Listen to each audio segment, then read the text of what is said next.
Hey, it's Shirley B, and I believe we all have the power to change our lives for the better. And my goal is to help you believe and know that. Your mindset is your power, and change can sometimes feel overwhelming. So instead of focusing on all the huge things that you may feel you need to do in life, let's instead focus on small mindset shifts, small actions that anyone can take, so that little by little and piece by piece, you will change your life.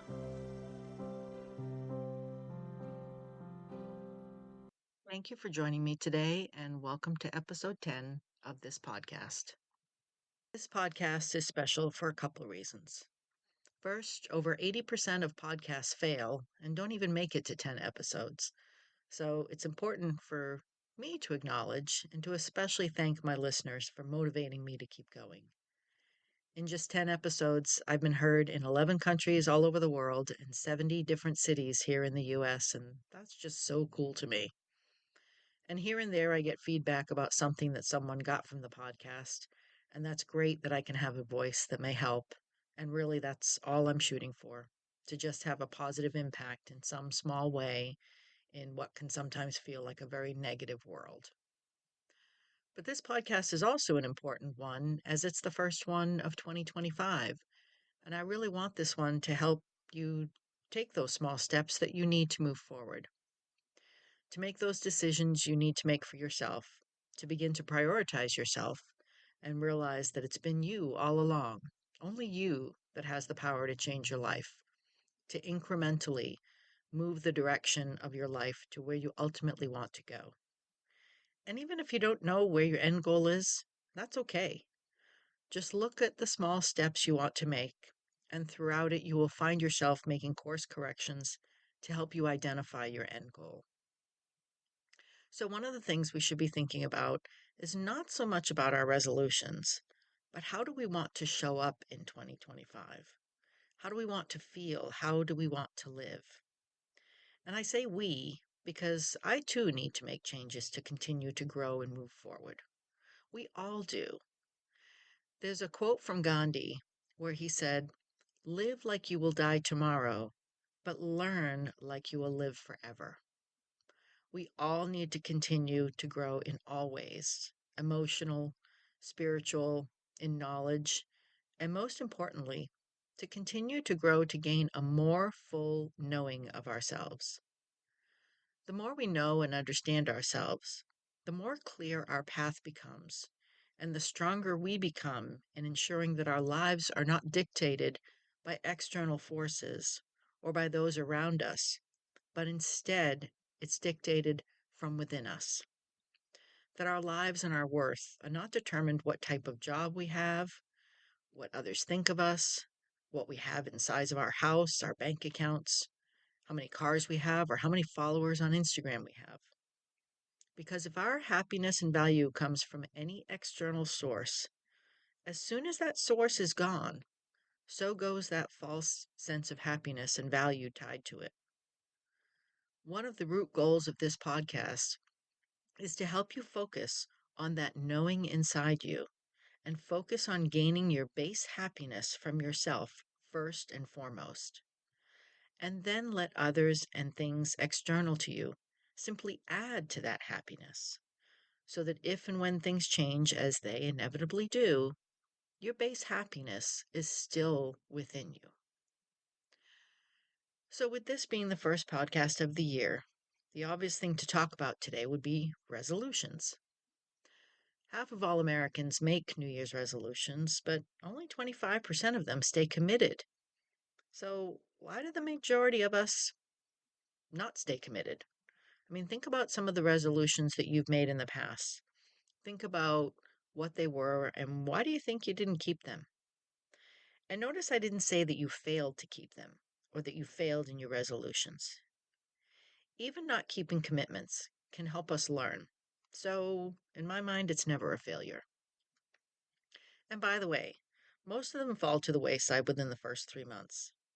That resolution you were so determined to do in January is now on the sidelines by March. And think about that. Why is that? I can only speak for myself. But one thought is that sometimes they're too big. They're too much for us to take on all at once. And also, they're just not specific enough. So we just give up when we're not seeing the immediate and quick progress that we all want. I'm going to lose weight. Well, what does that mean? How much weight? How are you going to do that? And what are the obstacles you have to prepare for that get in the way? The kids need time. I don't want to make multiple meals, so I stick with the one meal that my family will eat, but it's not great for my weight control. And the other thought that I think is more important is that we don't know our why. Resolution is the process of resolving something, and resolving means to clear something up, to find an answer to something, or to reach a decision about something. But if the something you're trying to resolve is too big, or you don't even know why you want to resolve it or decide on it, you're already on your way to not being committed. If you go back to episode 2, you hear that I talk a lot about finding your why. And that's the only way to make habits and changes stick and be consistent. So instead of making resolutions that seem just like the same things that everyone else does, I say focus on where you can drill down to your why and then break it down into a few action steps to help you stay committed. Remember, this is all about little by little, and I encourage you to get some paper and write down what we're going to go over because that too helps solidify your thoughts as you write them. And writing them on paper not only imprints them better in your brain, better than typing them, but you can also place those pages or sticky notes where you need to see them daily to help encourage you forward. Now, before we move into 2025 and what we're trying to accomplish, one way to identify what's important for you to do in 2025 is to figure out, well, what you did or didn't do in 2024 that may have held you back or caused you not to be kind to yourself, to not feel enough, to have added to those negative thoughts that we all have at some point. And we all do. No matter how much work we do on ourselves, we all have that inside voice that can default back to sometimes tearing us down. So, what happened or didn't happen in 2024 that made that voice loud for you? Write that down on one side of the paper.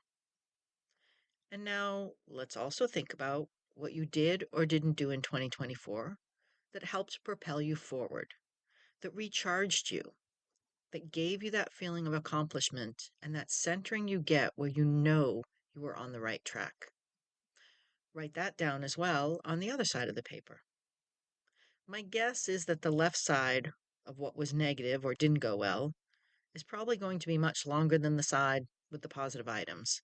And again, that's completely normal. We all focus much more on what went wrong than what went right. And you probably wouldn't be looking for change if that wasn't the case. So don't think you had a crappy 2024 when you see that large left column. There's a very common and effective business practice called start, stop, and continue. And it's used in order to improve upon something and to make effective change. And it's by thinking about what will you start that will help you better achieve that change? What will you stop that isn't working for you in order to achieve your goal? And what will you continue that is already working for you? So, as you're thinking about 2024 and both of those columns of what was negative and limiting to you, as well as the other column of what was positive and recharged you back to center, think about and ask yourself, based on how you felt about your overall life last year, your relationships, the way you showed up to work, how much you worked, the things you valued, what took up your time, where you spent your energy, what do you need to start doing? What do you want to start doing and need to start doing in the negative column to help offset maybe things that are out of your control?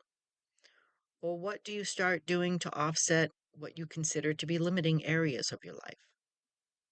Maybe even just starting to give yourself some grace and kindness and talk to yourself like you would a friend of yours can help change your mindset and shift many areas of your life forward.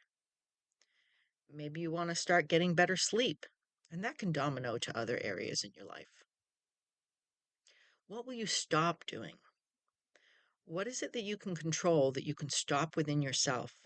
And even if you can't control the external factors, can you even just stop trying to take control? Do you want to stop criticizing yourself so much? Do you want to stop letting other people's opinions mold your decisions? That may seem impossible, but those are things that are within your control, that are within your power. And what can you continue? Look at what is working. And you may say, well, nothing's working in my life. It all sucks. No, it doesn't. It may feel like it, and you're probably looking at your lists and seeing there's a lot more things that you've noted that you need to stop doing, and it's too much and overwhelming, and that's normal. It's always easier for us to think about what we need to stop versus what we can start. It's again the focus on that negative more than the positive. So now, in looking at your lists, pick out one start, one stop, and one continue. And ask yourself why. Why do you want to start? Why do you want to stop? Why do you want to continue? And then keep drilling down as to your why so that you can first identify if this is really important to you or is it important to someone else. If you ask yourself why and you come up with because I'm supposed to or I should, then that is someone else's voice. And the start, stop, and continue can be completely different things in different areas and aspects of your life. So you've got to find your why, your voice, and then look at all of those areas and what is so important to you. So I'll give you an example in my start, stop, and continue. In 2025, I will start consistently weight training and walking as exercise. I've been pretty good at staying active, but it's these two areas I want to focus on. Why do I care? What's my why? Because I believe these two types of exercise are best for health, both physical and mental. Why? Well, because I'm going to be 60 in a few months, and I may be running out of time to get on the right side of my health. Why? Well, my goal is to live long and stay active as I'm aging. Why? Because staying alert and active allows me to offer more service and love in my life, and that's what feeds me. Now, my stop is that I will stop letting things and people get to me at work, creating anger or frustration that I may not even let out. And now, this isn't anger that I direct towards anyone, it's frustration and anger that I direct inwards to myself. So, why do I care? Well, because I feel my blood pressure and stress rise, and that's not healthy. Well, why? Don't we all get stressed, and isn't that normal? Well, because lowering my stress will help me stay healthy physically and mentally. Again, why? Because I deserve the same love and kindness and care that I give to other people, and I shouldn't be treating myself so harshly because I'm worthy of that. And my continue is I will continue to expand my knowledge and learn more about the podcasting world. Why? Because I can then grow my podcast. Why? Well, because there's so much negativity in the world that I feel the need to offset it with a bit of positivity. Why? Because it feeds my soul to be of service and offer love in this way. So while my start, stop, and continue are different, one is for physical, one is for mental, and one is for educational growth. They all point to the same thing of importance to me, and that is to keep offering love and being of service for as long as I can. Notice that in my start, stop, and continue, I did not say I want. I did not say I'm going to try. You want to make that first commitment to yourself by making it solid that you will start, stop, or continue whatever it is.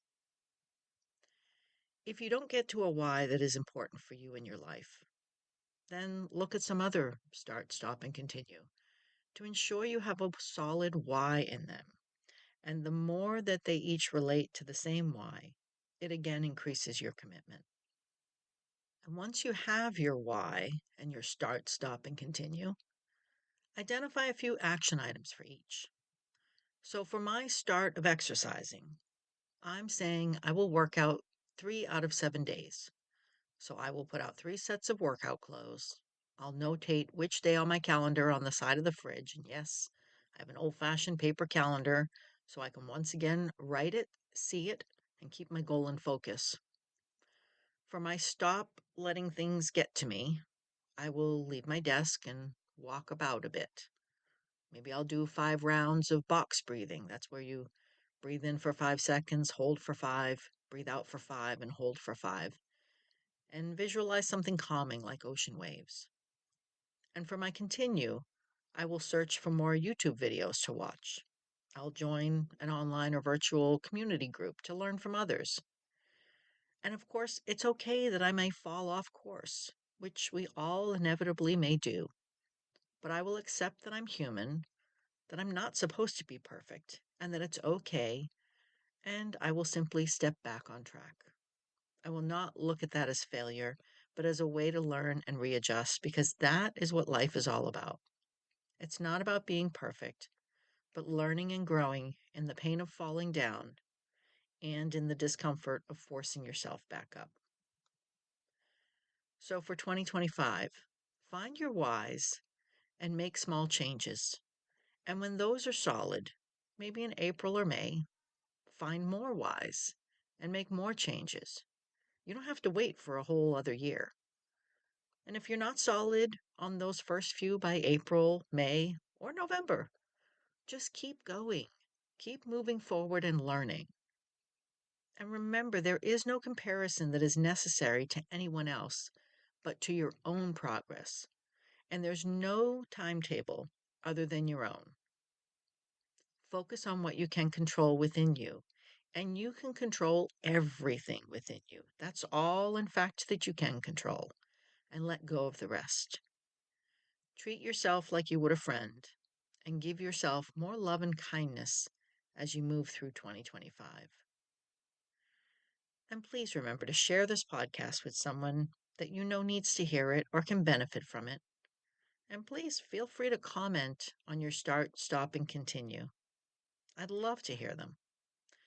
And remember that all these small changes do in fact add up, and it will be reflected as you grow and evolve in 2025, little by little and piece by piece.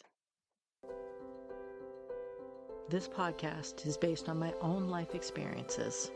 I'm not a therapist, a psychologist, psychiatrist, or any other licensed medical professional.